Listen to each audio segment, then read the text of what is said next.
The year was 2057. It was a quiet Tuesday morning when the massive alien ship entered Earth's solar system. The ship was unlike anything humans had ever seen. Sleek, dark, and nearly 5 miles long. Earth's early warning systems detected it passing Jupiter, moving with purpose toward the inner planets. At United Earth Space Command Headquarters in Geneva, alarms blared. Director Frank Olivera stared at the main screen, his face tight with concern. "Get me Commander Mitchell," he ordered, "and contact every world leader. We need to assemble the first contact team immediately." Commander Alex Mitchell was enjoying his rare day off in Montana when the call came. "Sir," he answered, already moving to pack a bag. "I'm on my way." 6 hours later, the UESC diplomatic vessel Harmony approached the alien craft, which had settled into orbit around Mars. Inside the Harmony, Commander Mitchell studied his team. Diplomatic Officer Samantha Cole reviewed first contact protocols one last time. Lieutenant Ben Warren monitored the ship's defensive systems while trying not to look nervous. "Remember," Mitchell told them, "we represent all of humanity today. Let's hope these visitors are friendly."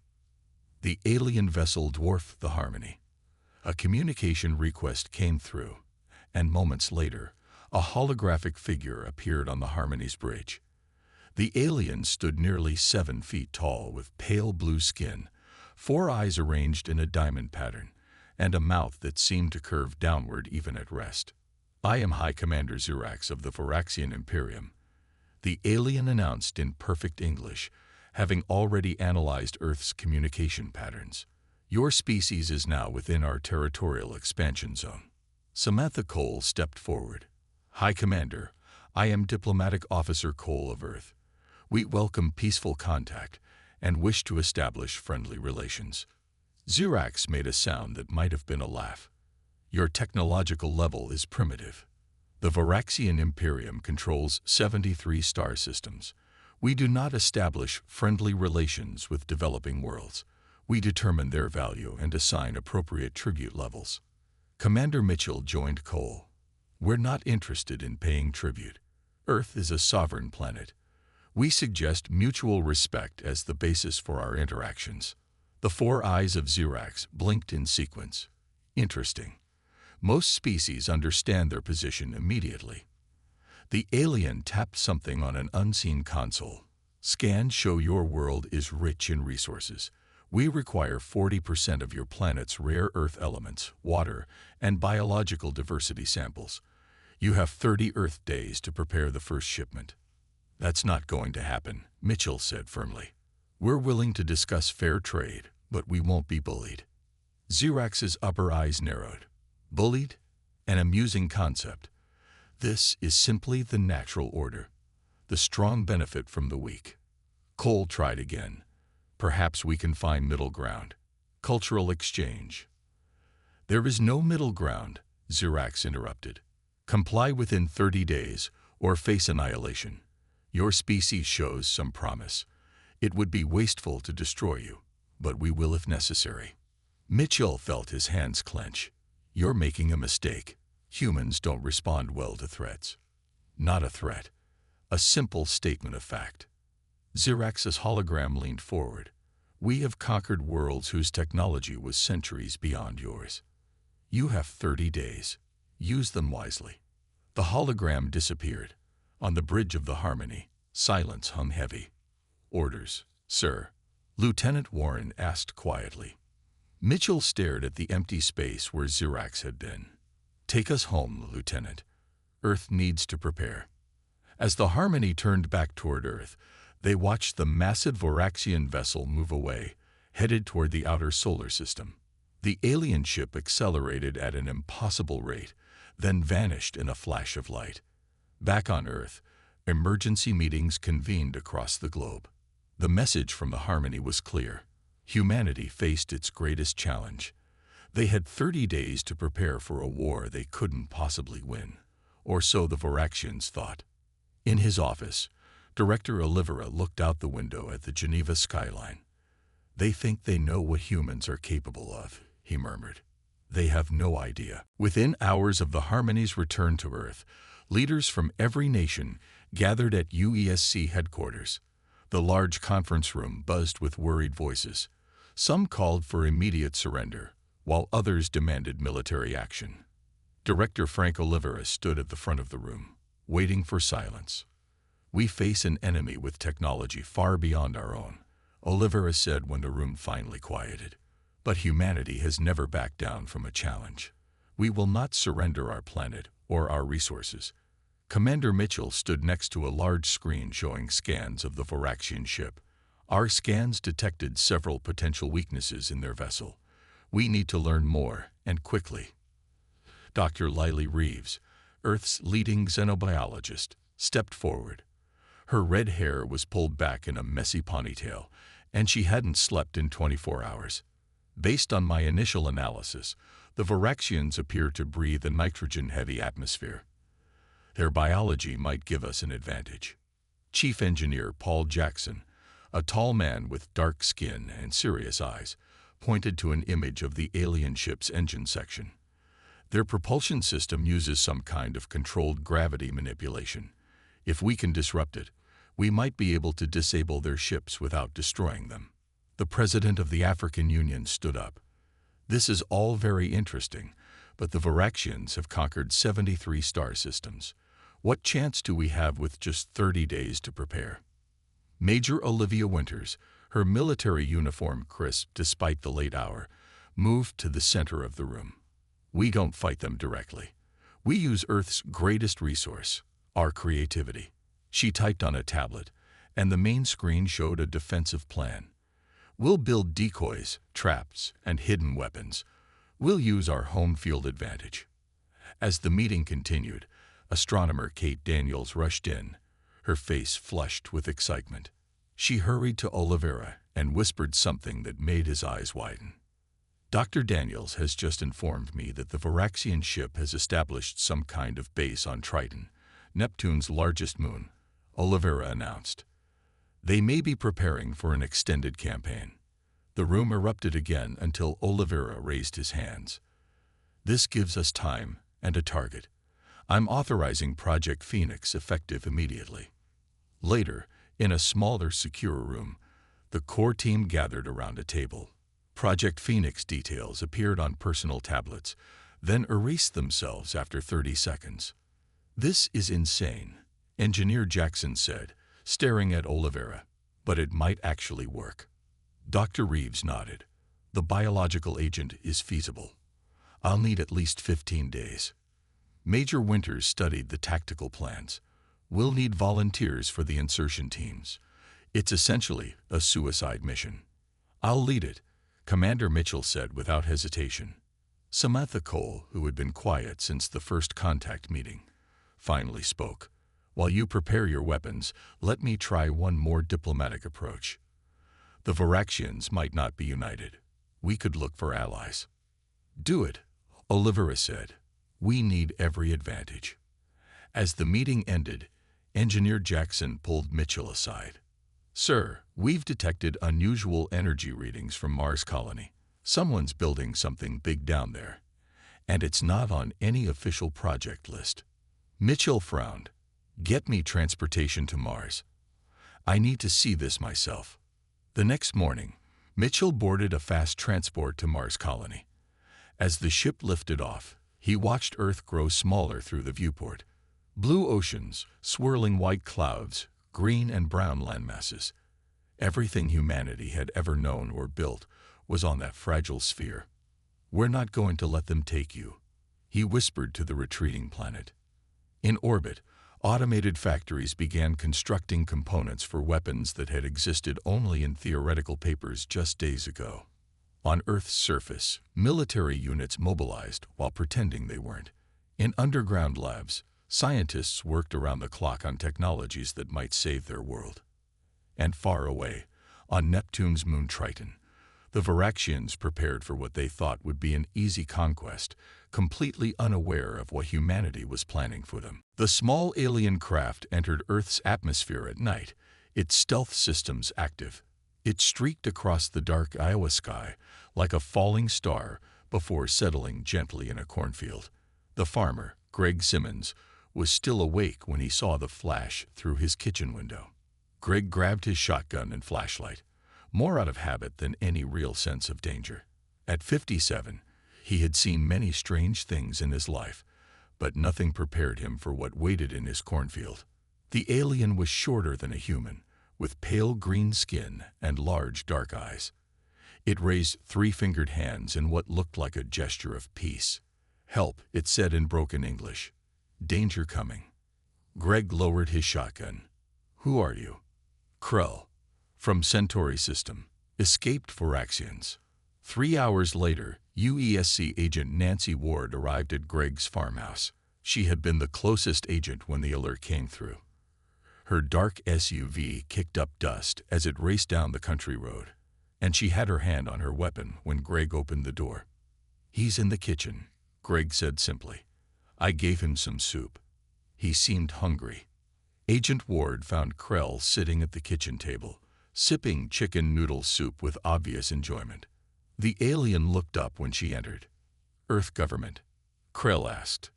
"Yes, I'm Agent Ward with United Earth Space Command." She sat down across from him.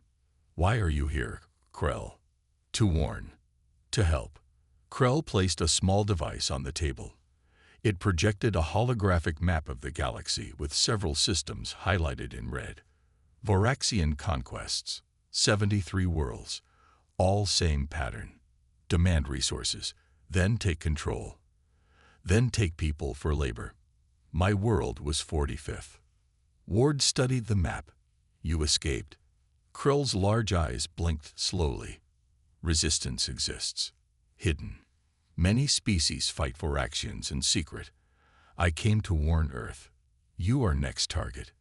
12 hours later, Krell stood before Director Oliveira and the core team at UESC headquarters. The alien had provided detailed information about Voraxian technology, tactics, and weaknesses. "Their shields operate on rotating frequencies," Engineer Jackson said, studying the data Krell had brought.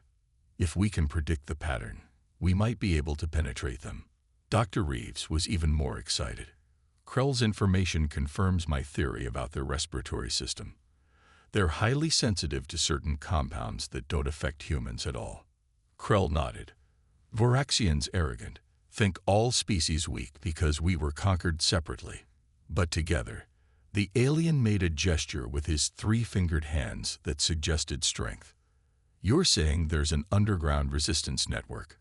Commander Mitchell asked, returning from his Mars mission with dark circles under his eyes. "Yes, many worlds. Waiting for chance. Waiting for leader." Krell looked around the room. Voraxians never faced united opposition before. Major Winters leaned forward. "Can you contact these resistance groups?" Krell touched the device on the table again. It projected a complex communication network. "Hidden channels. Quantum entanglement. Voraxians cannot detect." For the first time since the crisis began, Director Oliveira smiled. "So we're not alone in this fight." "Not alone," Krell confirmed. "But Earth must lead. Other species watched your transmissions for years. No humans are different. Creative. Stubborn." Samantha Cole, who had been quietly taking notes, looked up. "The Voraxians gave us 30 days as an ultimatum, but that might be their biggest mistake." "How so?" Mitchell asked. "They'd given us time to organize not just Earth's defense, but potentially a multi-species alliance." She turned to Krell. "How quickly can you arrange communication with the other resistance groups?" "Already done," Krell said, his alien face forming what might have been a smile. "They wait for Earth's response." Outside the conference room, the sun was setting over Geneva. In the fading light, Agent Ward watched military transports moving equipment toward the spaceport. Ordinary citizens volunteered for defense forces in record numbers. Scientists worked around the clock in labs around the world. The Voraxians thought they were bullying an isolated primitive species. They had no idea that their actions were uniting not just Earth, but potentially dozens of oppressed civilizations across the galaxy. They had given humanity 30 days to prepare. It might be the last mistake the Voraxian Imperium ever made. The UESC Defiance floated in Earth's orbit, its new modifications nearly complete. Captain Ryan Kelly walked through the ship's corridors, inspecting the work. Engineers swarmed around him, installing systems that hadn't existed 2 weeks ago. The captain stopped at a junction where Engineer Jackson supervised the installation of an unusual device. "Will it work?" Kelly asked, nodding at the cylinder filled with swirling blue light. Jackson wiped sweat from his forehead. "In theory, Krell's shield frequency data helped us create this disruptor. It should create a temporary hole in Voraxian defenses." "Should." Jackson shrugged. "We've never fought the Voraxians before. All we have are simulations." In another part of the ship, Major Winters trained her Special Forces teams. The large cargo bay had been converted into a mock-up of a Voraxian vessel based on Krell's descriptions. Human soldiers worked alongside a small number of Centauri refugees who had arrived after Krell's initial contact.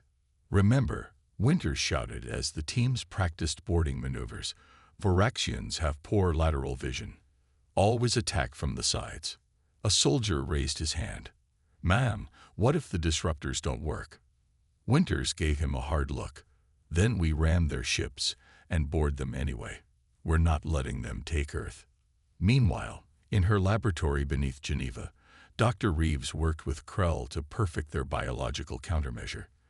The lab was filled with sealed containers and complex machines analyzing alien compounds.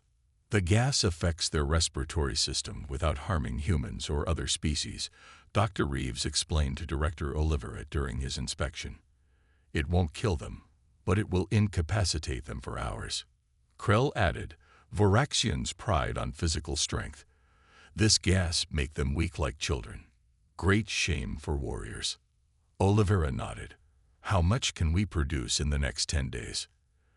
"Enough for 3 Voraxian warships," Dr. Reeves said. "Maybe 4 if we push the production facilities." On Mars and Europa, Earth's colonies had transformed into military bases.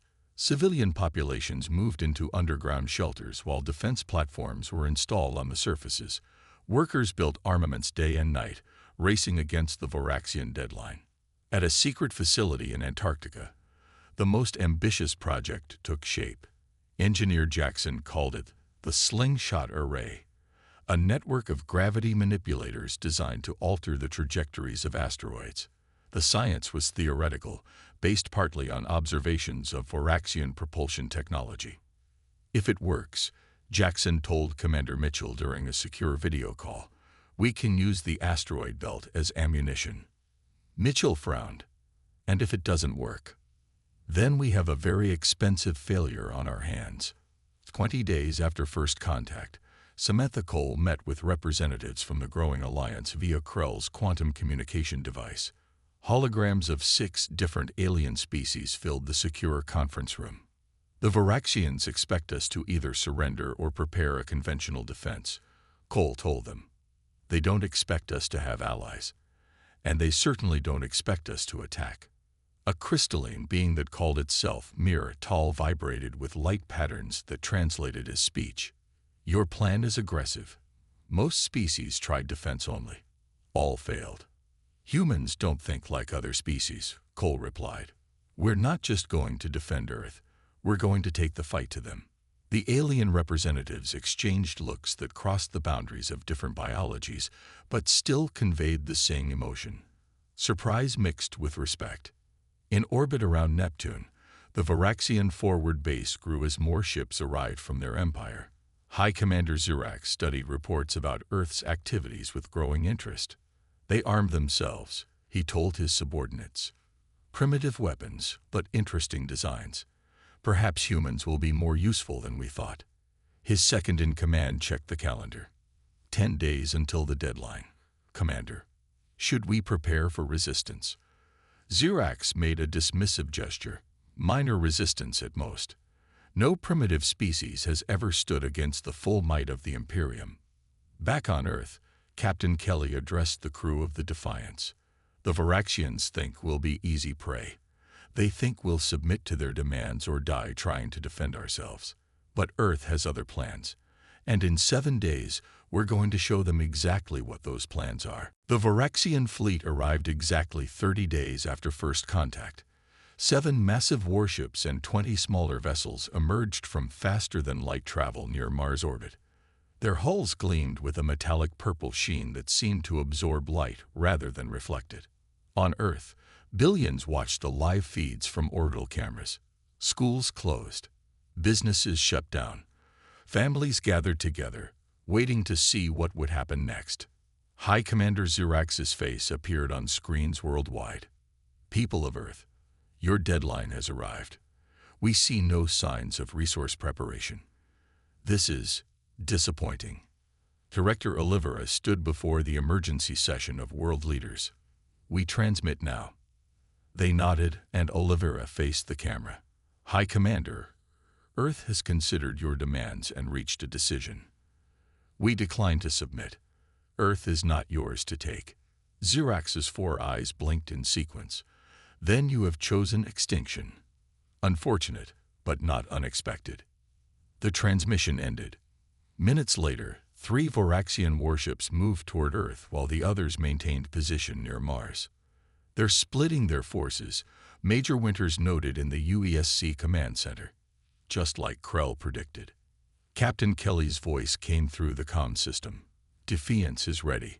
Support vessels Courage and Daring standing by. You have a go, Captain, Olivera ordered. Commence Operation First Blood. The Defiance and 2 smaller ships broke orbit, accelerating toward the approaching Voraxian warships. To observers, it looked like a suicidal charge. 3 human vessels against 3 massive alien warships. They're launching fighters. Kelly reported a small Voraxian craft swarmed from the larger ships. Exactly as expected. The Defiance fired its main weapons. The energy blasts splashed harmlessly against Voraxian shields. Return fire from the alien ships narrowly missed the human vessels as they performed evasive maneuvers. In the UESC command center, Samantha Cole watched the battle with a tight expression. Is the diversion working? Olivera nodded. Stealth shuttles away. Major Winters' teams are en route to the targets. While the space battle drew all attention, 6 small shuttles with experimental stealth technology approached the Voraxian support vessels. Each carried a team of human and Centauri commandos. Major Winters led the first team, her shuttle docking with a Voraxian supply ship using a magnetic clamp. Cutting through now, Winters whispered into her comm. Stand by for breach. Inside the Voraxian ship, unsuspecting crew members went about their duties. The first warning they had was a soft hiss as the commandos cut through an access panel. By then, it was too late. Winters' team moved quickly through the corridors, following Krell's maps. They encountered minimal resistance. Most of the Voraxian warriors were focused on the space battle. When they reached the Environmental Control Center, Dr. Reeves' assistant, a young scientist named Alan Patel, connected a canister to the ship's life support system. Releasing the agent now, Patel reported. 2 minutes to full dispersal. On the other Voraxian vessels, similar scenes played out. The biological agent spread through ventilation systems, invisible but potent. The first Voraxian fell to his knees, gasping for breath. Others followed, their respiratory systems reacting violently to the human-engineered compound. Alarms blared throughout the ships as more crew members collapsed. In the space battle, Captain Kelly received the coded signal. All teams report success. Biological agent deployed on all target vessels. Kelly allowed himself a small smile. Begin Phase 2. The Defiance and its support ships broke off their attack and retreated, appearing to flee. The Voraxian warships didn't pursue. They were receiving distress calls from their support vessels. High Commander Zirax watched with growing rage as reports came in. What is happening? How did they board our ships? His tactical officer struggled to explain. Unknown, Commander. The ships report respiratory distress among all crew members. They're abandoning vessels. Escape pods launched from the affected Voraxian ships. Emergency protocols forced the crews to evacuate rather than suffer in the contaminated atmosphere. Xerax slammed his fist on his command chair. These humans are more resourceful than we thought. Launch all fighters. Target their lunar colony. Show them the cost of defiance. As Varaxian fighters streaked toward Earth's moon, Captain Kelly ordered, "Move in and secure the abandoned vessels. Quick, before they think to self-destruct them." Earth had drawn first blood, but the real battle was just beginning. Alarms blared through Luna Colony as emergency evacuation orders came through. Families rushed to transport ships, carrying only what they could grab in minutes. Colony Director Susan Hart worked to keep panic under control. "Move in an orderly fashion," she called over the public address system. "We have enough transports for everyone." A mother with 2 small children looked at Hart with frightened eyes. "Where will we go?" "Earth has shelters ready," Hart assured her. "The Varaxians won't get what they want." The last transport left Luna Colony just as the first Varaxian fighters appeared on the horizon. The alien craft opened fire, energy weapons turning the empty habitats into rubble and glass. The destruction was total, but no human lives were lost. High Commander Xerax watched the footage of Luna Colony's destruction with satisfaction. "Now they will understand our power." His tactical officer approached cautiously. "Commander, we've lost contact with the 6 support vessels. The humans have taken them." Xerax's satisfaction vanished. "Impossible. Their technology is primitive." "Nevertheless, they have captured our ships." In Earth orbit, Engineer Jackson led teams boarding the abandoned Varaxian vessels. The ships were like nothing humans had ever seen, with control systems designed for 4-armed pilots and corridors built for beings taller than humans. "Download everything," Jackson ordered his tech specialists. "We need to understand their navigation systems, weapons, shields, everything." Back at UESC headquarters, Director Olivera received a message from Antarctica. The slingshot array was ready. He gave the authorization code with a grim expression. "Commence Operation Rockfall." Deep beneath the Antarctic ice, scientists activated the massive gravity manipulators. The technology, reverse-engineered from Varaxian principles, sent invisible waves of force into space. In the asteroid belt between Mars and Jupiter, dozens of large rocks began to move in new trajectories. On the bridge of his flagship, Xerax noticed the anomaly first. "What are those objects approaching from the belt?" His science officer studied the readings. "Asteroids, Commander. Many asteroids. They appear to be directed." "Directed? By whom?" Xerax demanded. Then understanding dawned on him. "The humans are using the asteroids as weapons. Evasive maneuvers," he ordered, but it was too late. The first asteroid slammed into 2 Varaxian warships.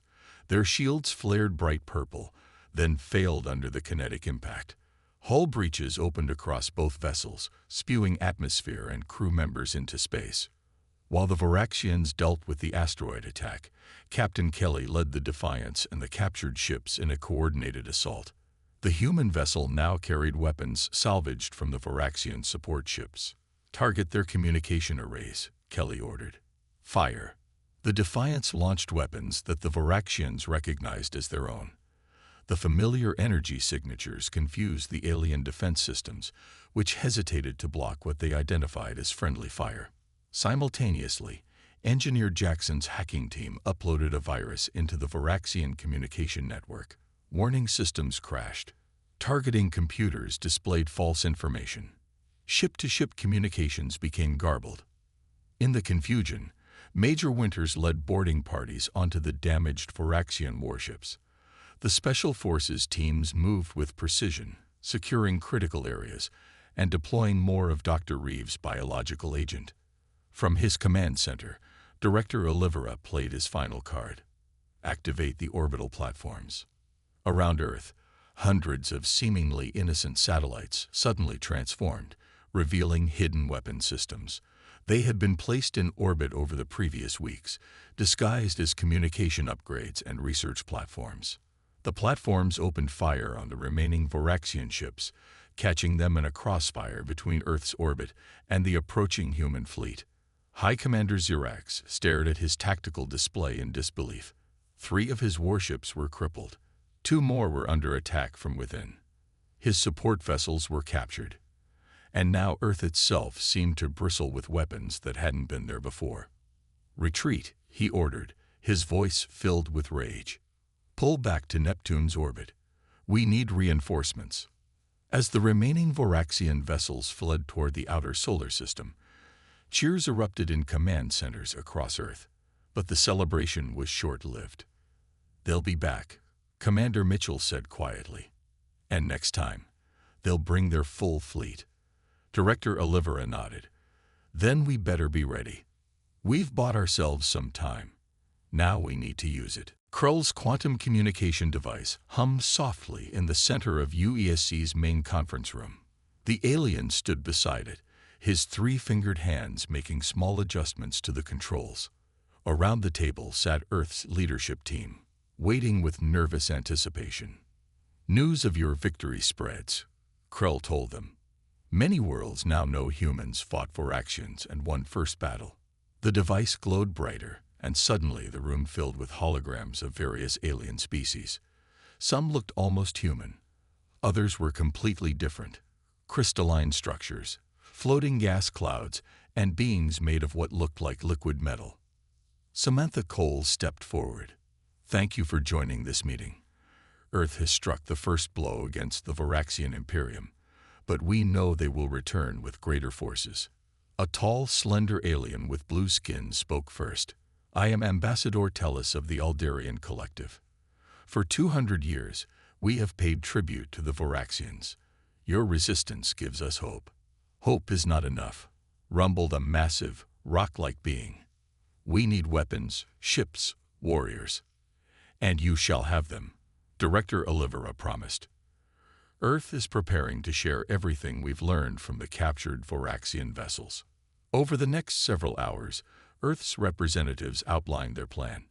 Engineer Jackson explained the shield frequency disruption technology.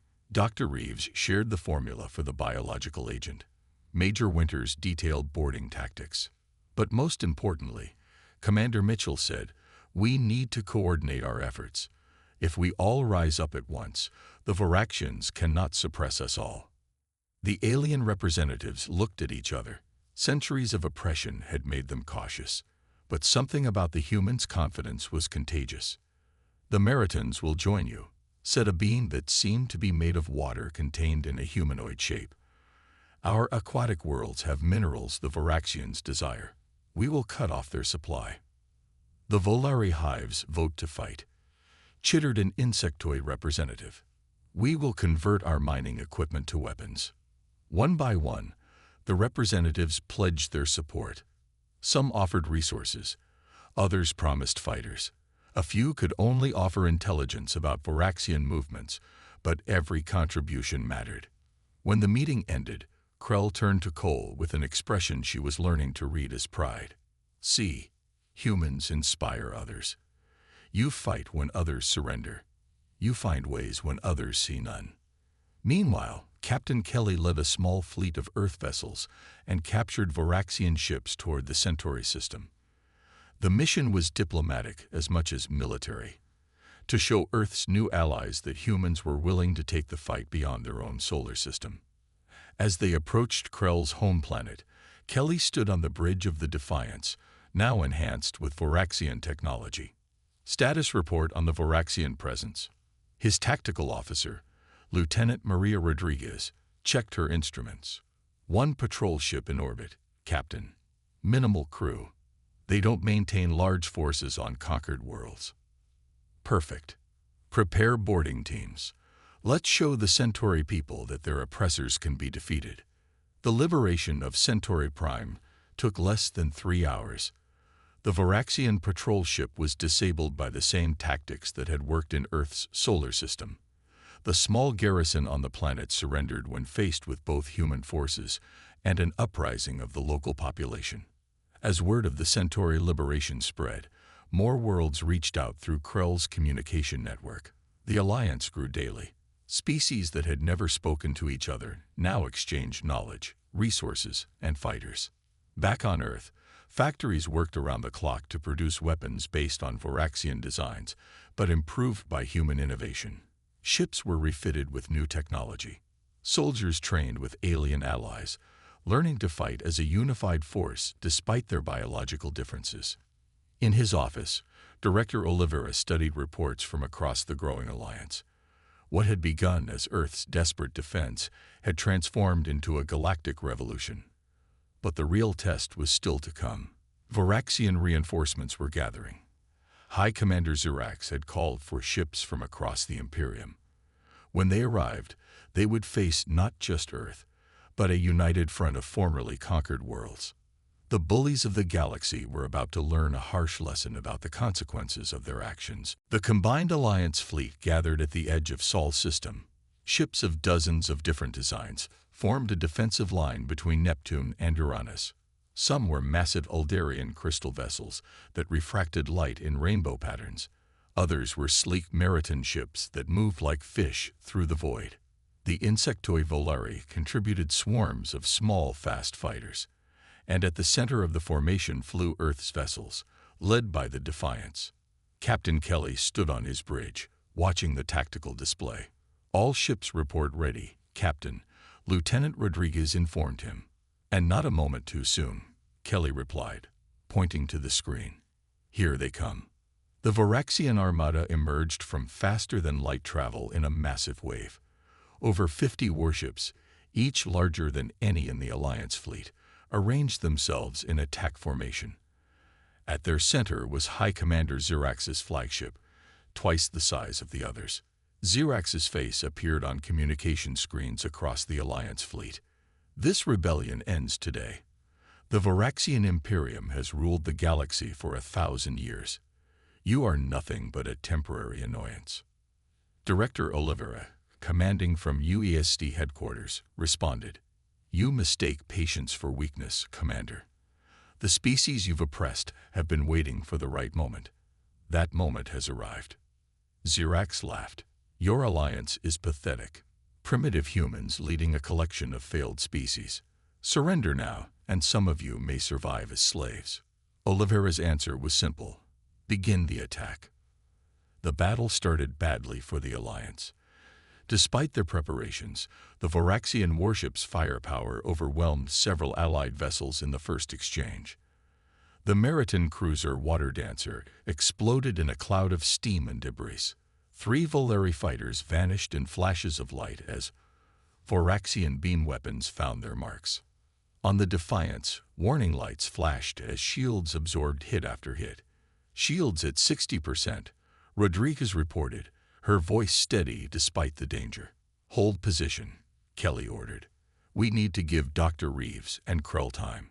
Back on Earth, Dr. Reeves and Krell worked frantically on a quantum communication device, much larger than the original.